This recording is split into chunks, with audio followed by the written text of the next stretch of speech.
So let's start. Good afternoon, everybody. Thanks for coming for my session. Next 15, 20 minutes or so, we'll have a look at the journey me and my company and the team in Deltatrace Innovation Lab have been exploring since the beginning of this year.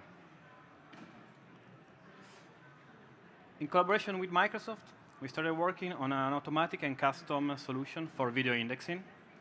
I'm going to tell you the story so far. Before to start, I just have a question for you. How many of you are in the media, entertainment, or video streaming? Okay. And how many of you are practical deep learning, machine learning? Okay. So this talk is, I have not much time to talk about fundamentals or neither go deep on topics, but if you have questions, feel free to ask later, or let's have a chat once the session is finished. First, let's start from the main topic. What is automatic video indexing? Video indexing is a combination of technology and methodology that enable us to extract information from video content. It can go from text and graphics, OCR on this text, OCR on the graphics, understanding which objects are in a video, which faces, which people, what happens in a video. Automatically identify and tag single frames or sequences of frames, and do that also with the purpose to, for instance, perform smart subclipping, produce highlights, and similar stuff. Simplifying a lot, an automatic video indexer takes a video and then outputs an annotation file where, for each specific time interval, it can extract information and let you analyze them for other purposes. In the context of the business of my company, we are interested in sport content indexing, understanding what happens in sport videos. And of course, we start evaluating third-party offers and providers and their services. We analyze it a lot and use currently the Microsoft Video Indexer, which is fine, which works quite well for some topics, some contents, but for sports-related stuff like we are interested in, is not so good. For example, in case of American football, if you want to identify players when they wear helmets, currently it's not possible, it's tricky. You have to combine or prepare custom datasets of faces and trick the system to understand it.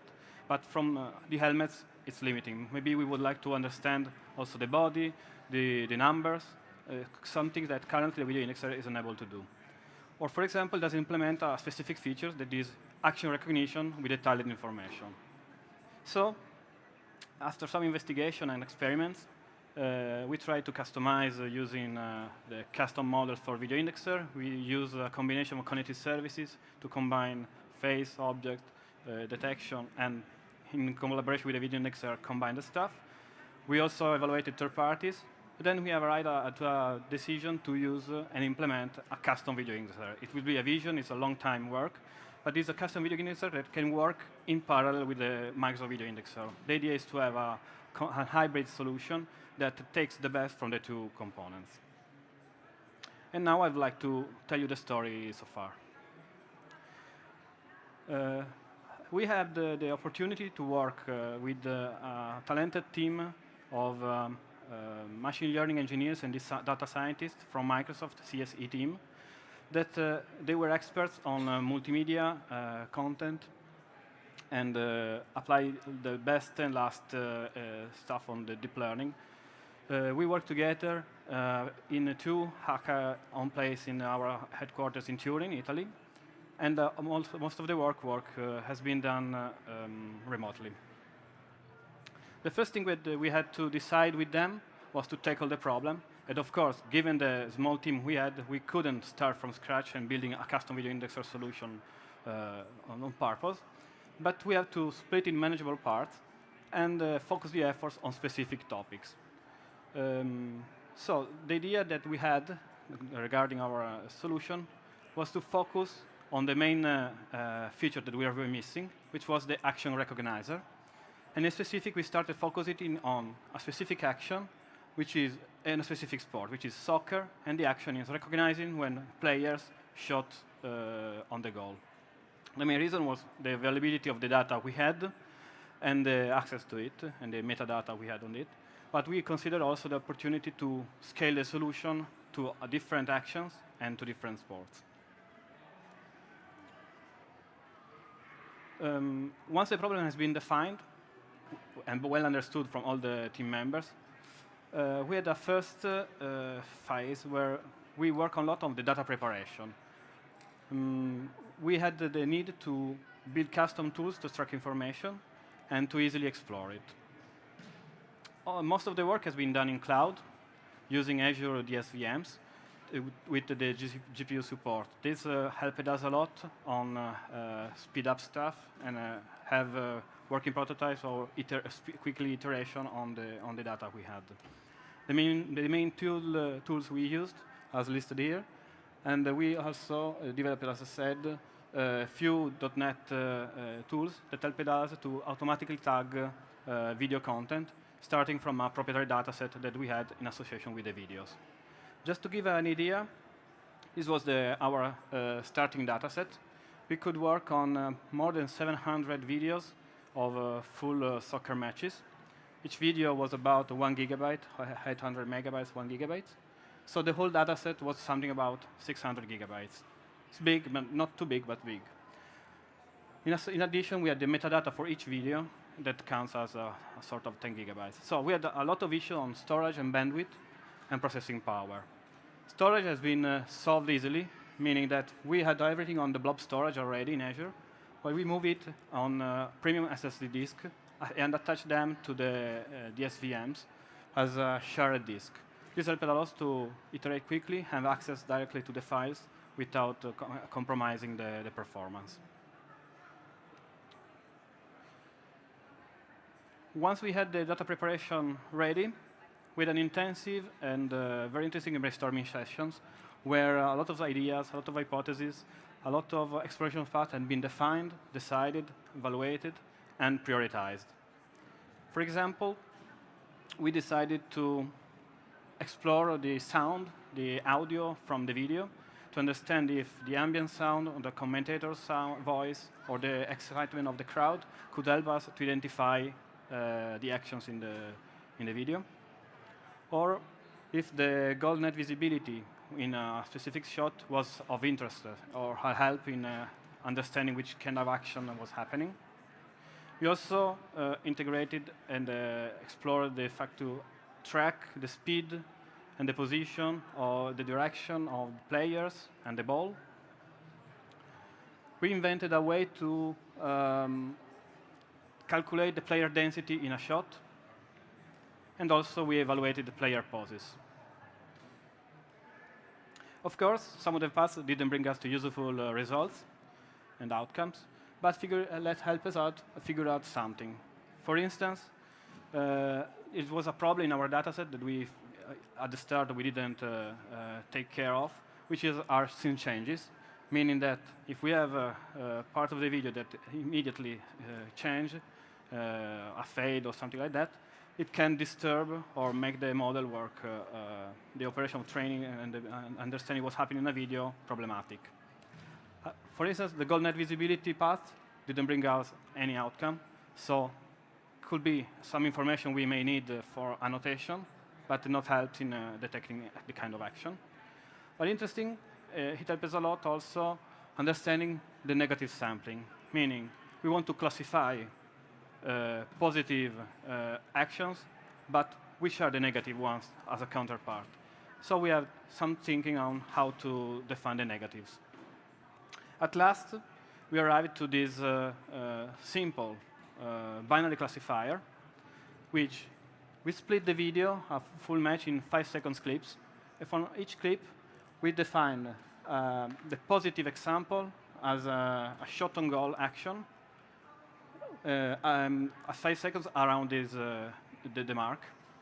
And the negative one are similar clips, which are not shots on goal, but are shots near the goal, which doesn't convert, and we call them attacks. This led us to model datasets combined about from 18,000 clips, almost balanced between the two classes, which, as you can see, it's not so big. Just 2 megabytes for 5 seconds clip, and 32 gigabytes the whole dataset. The interesting stuff is that we had to pre-compute and associate to these single clips all the features extracted for each of the paths we start evaluating. Some of these features required also more than a day to calculate, so we decided to pre-cache it and store it somewhere, meaning that the block storage and the SSD disks. And the whole data set resulting was something like 700 gigabytes. So quite huge to manage. But let's see in details some of the features we explored. At the core of one of our classification model, there are the visual features. Visual features, we use the VGG16 embeddings, which are arrays of numbers that describe what's inside a video, or inside a single clip, a single image. But we don't know yet what these single features are. We took this, like taking 5 second clip frames, we split for each frame, for each clip, it's single frames, and for each frame apply the featurizer, obtaining a final, for each clip, final matrix of these dimensions. But visualizing these numbers, instead of using the numbers, we try to visualize them. It helps us a lot to understand what they represent. Each of these is a clip. Each row, each single row here is a single frame, and for each frame we have 1,000 features. We don't know, without any further analysis, what features this feature represents. For instance, some of them may be grass, because it's always present in every clip. Some of them may be the gold net, which is always present. But also analyzing this representation, we can also understand there are some interesting patterns, like this. The features are constant at some certain point, and then flips or changes. What this interpretation may be some sort of scene change. So visualizing the features helped a lot to understand what the model was trying to understand. And we can go further on this exploration by comparing each embeddings with the source clip video. And something that we did with the custom tools. Other feature we used was the audio features, as mentioned. We didn't apply the exploration directly on the waves, the wave sound or the wave files, but we applied them to audio features. We can extract with this helpful library. And as you can see, also audio, in some sort of, it can understand if it is a shot, is not a shot, depending on what the crowd or the commentator says. I was mentioning we invented some sort of picture density, people density, and we call it people clusters, meaning that we divided a single frame in a grid. We extracted, using object tracking algorithms and models, the body of the players and the balls. And for each of them, calculated where the size of the bounding box and where it was in each of the grids. This led us to a sort of histogram of density of the person, so led us a sort of classifier of the kind of shot, which helped us to understand if it was a close-up, it's not a close-up, it's the full view of the soccer field, or similar stuff.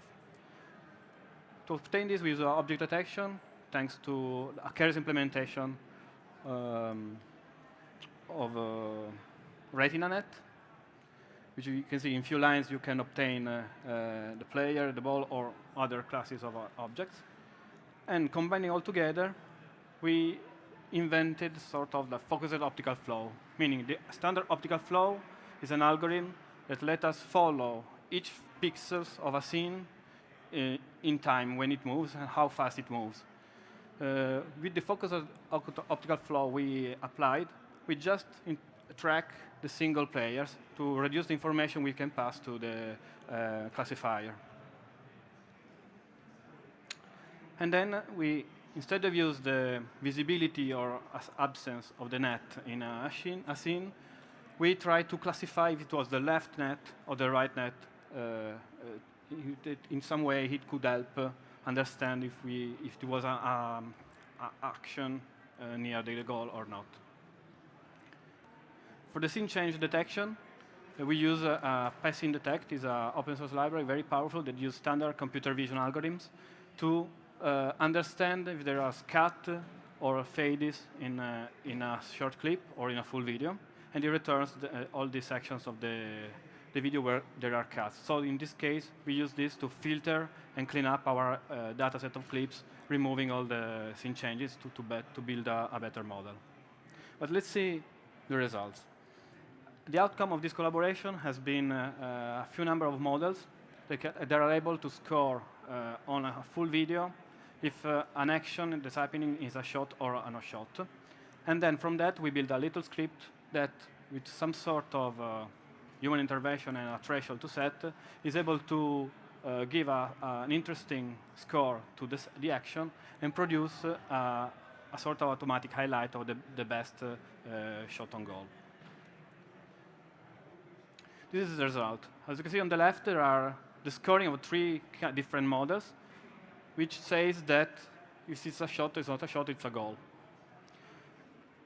And the 4th model says if it's the left net, if it's 0, and it's the right net if it goes to 1. As you can see, most of the time they are coherent, but they have some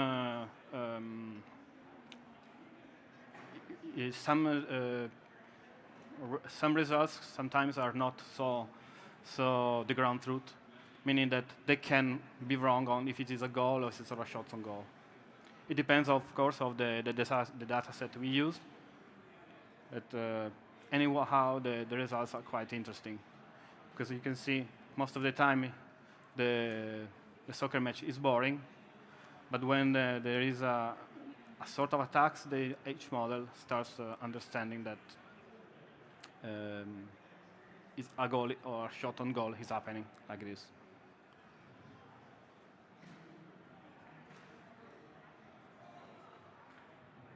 Okay. So as I mentioned before, we can detect all the actions in the video. Given a certain threshold, we can give a score, an interesting score, and for all the interested one, we can automatically obtain an EDL file, which is the standard format to be used in standard video editing software, that you take the clip of video in this file and automatically clips it in the right time frames.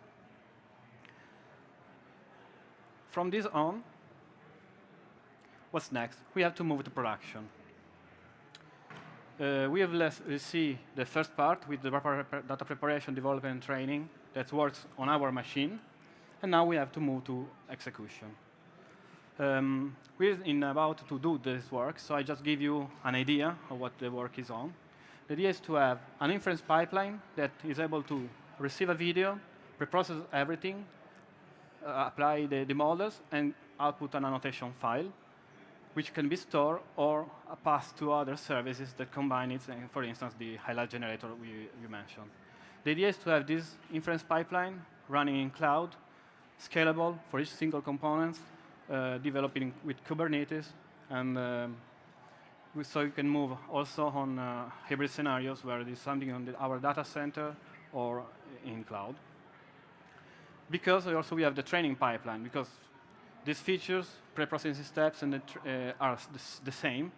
So we have a way to iterate on the single model. We may receive new kind of videos, new contents to enrich our library. We want to process them at the same way we did before, create a new model, validate it, meaning is it good, is not good, is better than the one we had before. If yes, we have the new model that goes in the inference pipeline iteratively. How to do this? We have to apply MLOps. MLOps is DevOps on machine learning components. The idea, as we do with source code, we have to track models and dataset. We have to be able to explain them, hosting them somewhere which we can replicate the experiments.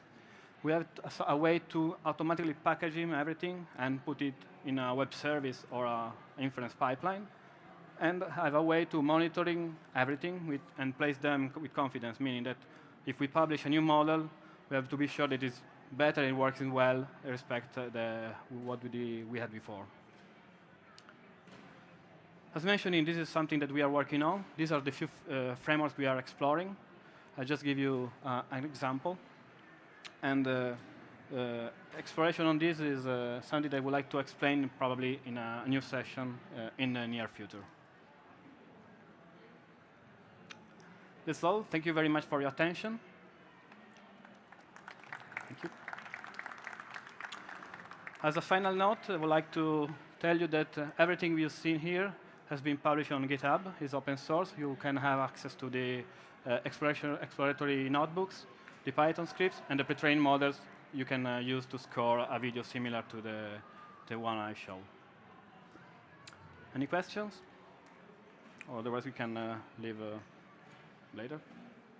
I also put some references if you want to explore more on these topics. And if you want to get in contact with me, you have the reference on GitHub, on LinkedIn. You can drop me a message. And this is something on Deltatre, which is provider for these services at worldwide level for main broadcasters, sports federations, and other customers. Please evaluate the session if you are in. It just help me to do better next time. And you can find the session here if you want to rewatch it again. Thank you very much again, and have a final afternoon here at the Ignite.